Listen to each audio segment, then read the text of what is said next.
Hello, I'm Ron Squire. Welcome to highlights of the 2025 Formula SimRacing World Championship. After a 2-month delay, one of the top SimRacing leagues in the world is back in action once again, and despite rumours that the league is leaning towards the idea of using the upcoming Assetto Corsa Evo simulator, the decision was made by the public to stick with the rFactor 2 simulator. So the season kicks off with the Bahrain Grand Prix. 57 laps around the picturesque Sakir circuit. This is a track that puts brake and engine temperatures to the absolute limit. Having hosted races since 2004 and night races since 2014, Bahrain is one of those events that can throw a spanner in the works at any given opportunity, given the 5.4km track and ounces of unpredictability. The qualifying rules remain the same this season, a single 10-minute session with an unlimited lap, though bound by Parc Fermé rules. And it's a front row and a half lockout by Optimal eSports, with Ruben Mercedes on pole by a mere 400ths of a second ahead of teammate Jeffrey Fournier and another 400ths ahead of other teammate Zolk Sux. Mark Schleuter, driving for CMT Go Team Racing, takes a fourth in his first World Championship race in over a year. Taking up the third row is Sander Kallis in fifth for Ground Effect and Patrick Hanko in sixth, driving for Go Team's sister team GOTGP. Tom Oldenberger goes as high as 7th for Vega Valley Esports, and Christian Pascal in the second CMT Go Team machine takes up 8th, with Georges Zalagianis and Michael Leroux rounding up the top 10 for both Ground Effect and CMT Go Team respectively.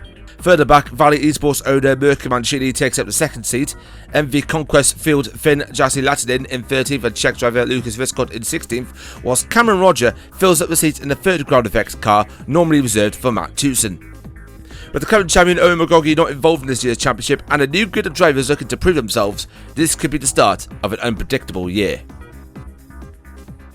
To the race started, both Mercedes and Fournier get away in formation while Zux struggles to fend off Schleuter. Though the first couple of corners everyone made it through without major incidents, Schleuter was involved in an optimal sandwich, and the start of the race has not gone Zux' way, as he now gets passed by the ground effect of Sander Kallis. Hanko did not have a great first lap either, losing out to Tom Oldenberger and then Michael Leroux. At the end of the opening lap, Mercedes leads from Schleuter, who passed Fournier early in the lap, then Kallis, Zux, Oldenberger, Leroux, Hanko, Zalagianis and Pascal.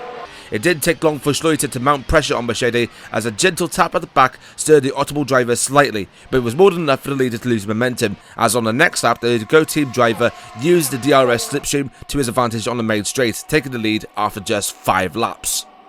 The Optimal driver trying to come back on lap 8, taking the inside at turn 1, but despite Schleuter keeping his nerve, he couldn't hold on and Mercedes retakes the lead with some effort. In the midfield, it wasn't a great race for Michael Leroux, having leaped up to 7th on the opening laps. By lap 9 he was passed by his sister teammate Patrick Hanko, and then his actual teammate Giuseppe Saracino to relegate him back to 9th. Whilst at the back, it was a quiet but close race between the GOTGP driver Peter Knapp and MV Conquest driver Lucas Viscott as they trade jabs at 15th place.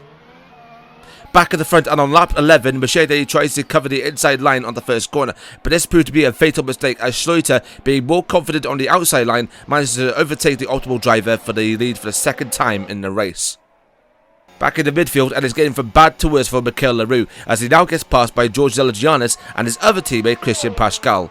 With performance becoming a real concern, he dives in for the pits for an unscheduled stop on lap 15 to try and connect any potential anomalies that the Frenchman may have. The first scheduled stops came in on lap 16, where both Sander Kallis and Zolk Sux came in at the same time from P5 and P6. The Estonian just made it out of this box ahead of Hungarian to take a net 12th place. Lap 18, and Ruben Mercedes comes in for his first stop from 2nd place in the hopes of undercutting Schleuter, and on the same lap a big battle for 7th place was brewing up when Zux passed Kallis into turn 1, but the Estonian refuses to give up and gets a slipstream onto the Hungarian into turn 3 on the outside, and contact was made.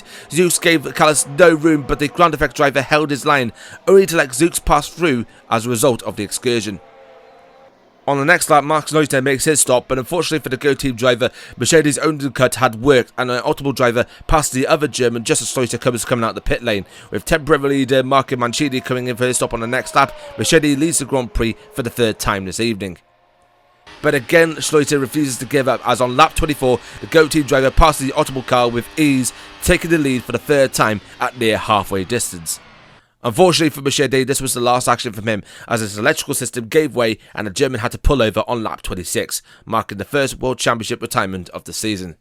One driver who's having a stress-free race despite being down the field is MV Conquest driver Jesse Latidin, who tries his best to keep Peter Knapp at bay whilst also trying to catch up to the Valley eSports owner Mirko Mancini. Lap 30 and the second stop of the race takes place with Zolk making his move from second place. The Hungarian joins back in 10th just ahead of Cameron Rogers' ground effect. It would be another 4 laps before anyone from the top 5 would make a dive into the pits, with Sander Callis coming in from 3rd and Mark Zoiter, who stops for the second time from the lead on lap 36. Jeffrey Fournier gives his lead up after 3 laps to pit for his second stop, joining back in 7th place behind Christian Pascal, with Tom Oldenberger now in the lead. But he also had to come in for his stop on lap 41, as well as Giuseppe Saracino and Patrick Hanko, with the Slovakian giving the Dutchman a slight scare coming across him in his pit box. Max Stoiter now regains the lead after just 4 laps, his strategy proving decisive as he leads for the 4th time. Zolk after his stop 10 laps earlier, puts the Hungarian in 2nd. Christian Pascal's luck has put him in 3rd, though he had to make his stop for the next lap later. Jeffrey Fournier has some ground to make up in 4th. Sander Callis is putting a decent shift in 5th. Tom Oldenberger begins fending off Giuseppe Saracino for 6th. Patrick Hanko is in 8th, with Mirko Mancini breathing down his neck, while Mikhail Leroux is making up some ground after his earlier troubles. Lap 43 and another midfield battle was brewing between Cameron Roger and Mirko Mancini.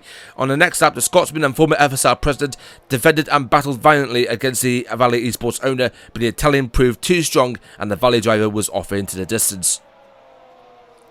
Lap 46, and with the end in sight, it was the final stop for those on medium tyres, with second place Zolk diving into the pits, giving Jeffrey Fournier some temporary respite. Zooks rejoins on softs just ahead of Christian Pascal in 7th.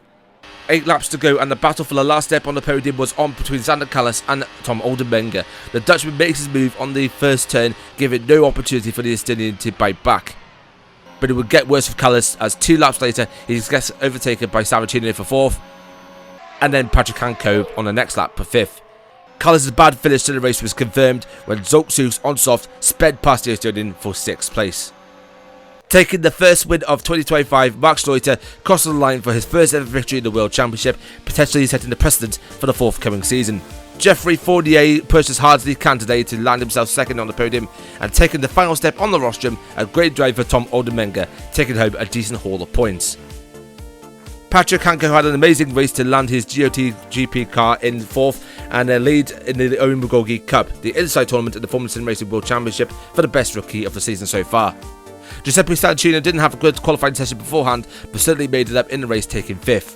Zolk's limp start paid dividends and the Hungarian had to settle with 6th, and despite a decent shift for the majority of the race, Sander Callis could do any more and holds on for 7th. Christian Pascal, Mikhail Leroux and George Zalgianas rounding up the top 10 after quiet races. The Driver Championship standings is a direct reflection of today's results, the winning driver getting 25 points and the rest of the top 10 on the screen scoring. The constructor standing is a little bit more complicated. CMT Go Team have the best haul of points on average this round, 6 points ahead of Automobile Esports. Vega Valley Esports claims 3rd in the standings, fighting to Oldenberger's podium. GOTGP in 4th, just 6 points adrift of Valley, whilst Ground Effect and MV Conquest can see Bahrain as a learning experience. The next race is in 3 weeks' time at the Sepang International Circuit for the Malaysian Grand Prix on Sunday the 22nd of June. You can watch that race live as it happens right here on our YouTube channel. The qualifying starts at 8:30pm GMT, with the race starting at 8:45pm GMT. In the meantime, you can join us on our forums at formula-simracing.net, as well as our Discord server for up-to-date information and joining on the community. The links are in the description below, and you can check out our socials on Facebook, Instagram and TikTok. We hope you enjoyed today's presentation. I'm Ron Squire, and join us for the next round of the 2025 Formula SimRacing World Championship.